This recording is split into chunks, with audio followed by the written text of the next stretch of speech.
说起全球物流巨头联邦快递，相信大部分人都听说过。但是联邦快递的成长历程，说是有些传奇也不为过，比电影都精彩，就连好莱坞的剧本都不敢这么写。可能没有拉斯维加斯的一次赌博，就没有了今天的联邦快递。今天我们就一起来了解一下这个传奇的公司及其传奇的创始人的故事。说到联邦快递，就必须要提到它的创始人弗雷德·史密斯。1944年，弗雷德·史密斯出生在一个富裕的家庭，但是不幸的是，他的父亲在他4岁的时候就去世了，不过留下了一大笔遗产，所以说他的童年生活是比较富足的。我们不怕努力的人，怕的是富二代还非常上进的人。弗雷德·史密斯就是这样的人。史密斯从小就很特别，爱琢磨和飞机有关的问题，比如飞机如何飞行啊，如何运货运人等等。18岁的时候，史密斯考上了耶鲁大学，主修的是飞行运输。但当时的美国运送包裹是非常麻烦的，需要很多家航空公司转来转去，最少都需要1个月才能到达。因此他突发奇想，写了一篇关于美国交通运输体系的学习论文。在论文里面他写道，传统工业用品依靠公路铁路运输，但以后美国将迎来高科技为基础的新型经济，将更多的依靠电脑微处理器及电子装备来维系，而这些装备需要量不大，但是价格非常昂贵，相关的信件、包裹、金融票据也需要在短时间内送达，所以创建一种专门用飞机运输快件的服务是十分必要的。不过史密斯的教授也没把这篇论文当回事，他觉得这些观点是行不通的。后来这个耶鲁教授只给了史密斯一个 C 的成绩。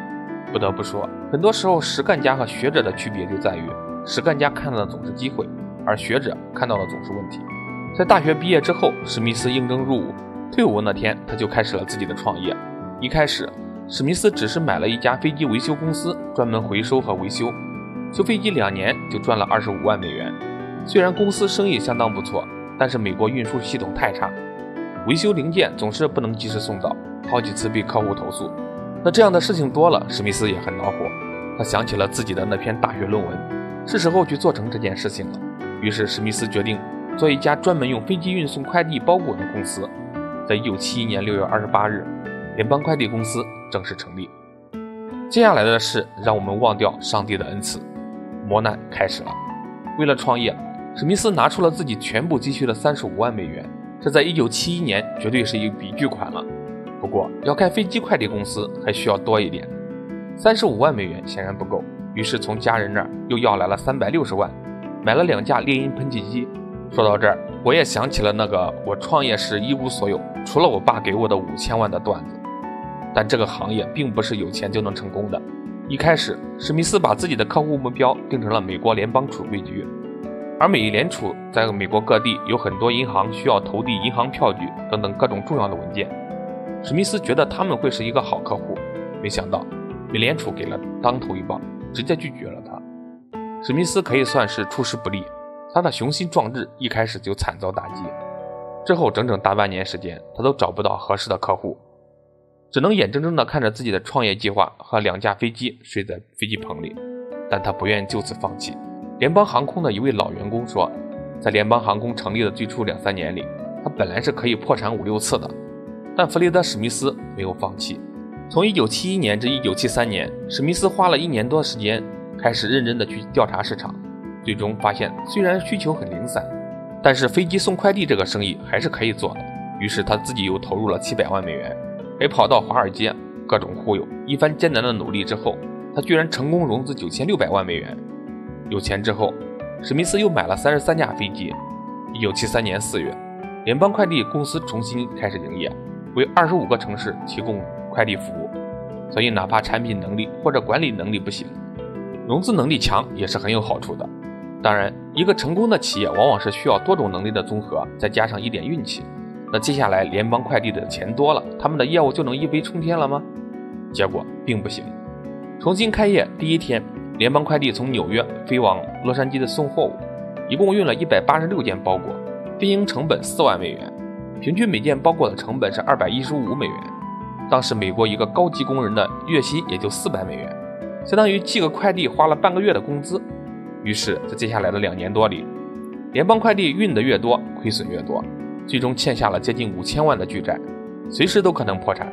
这是史密斯一生中最艰难的1年。当然，史密斯仍然没有放弃，他非常相信自己的想法是有市场的，只是大家还没有接受飞机送货的概念，只要咬牙坚持下去，就一定会有转机。不得不说，这种教育市场的事情让一家创业公司来做，真是九死一生啊。而实干家的精神可贵之处在于为了生存可以做一切的事情。当时的史密斯想尽了办法，他卖了自己的飞机，抵押了自己的房产，甚至还伪造了律师的签名，从家庭信托基金中提取了本属于他2个姐姐的钱，卖掉自己的跑车，到处借钱，还吓唬投资人，不投资就把他们的股权稀释掉。然而到了一个周五，公司账户上只剩下5000美元，连邮费都付不起了。开头的时候我说的戏剧性就在这里了，连电影编剧都不敢这么编。绝望之中，史密斯做出了一个惊人的决定，那就是拿着最后的5000美元去拉斯维加斯赌21点。整个周末他都泡在赌场里面，结果到了周一呢，他赢了27000美元，而靠着这一共3.2万美元，公司又熬了一周。就是在这一周里，史密斯成功融到了1100万美元，公司成功的活了下去。到这里就不得不感叹，上天对百折不挠的弗雷德·史密斯的眷顾。而到了第2年，神奇的事情发生了。如果说之前的史密斯是上帝的眷顾，那接下来就是时代的进程了。第2年发生了2件事，一是政府解除了对航空运输业的限制，民用货物运输量大大增加；二是美国铁路快运公司的员工大罢工，公司破产，联邦快递少了强劲的对手。于是到了1975年，联邦快递开始扭亏为盈，到年底营收达到了7500万美元。到了1978年，联邦快递成功的在纽交所上市之后，一路顺风顺水，现在已经是全球第2大快递公司，仅次于成立了110年的 UPS。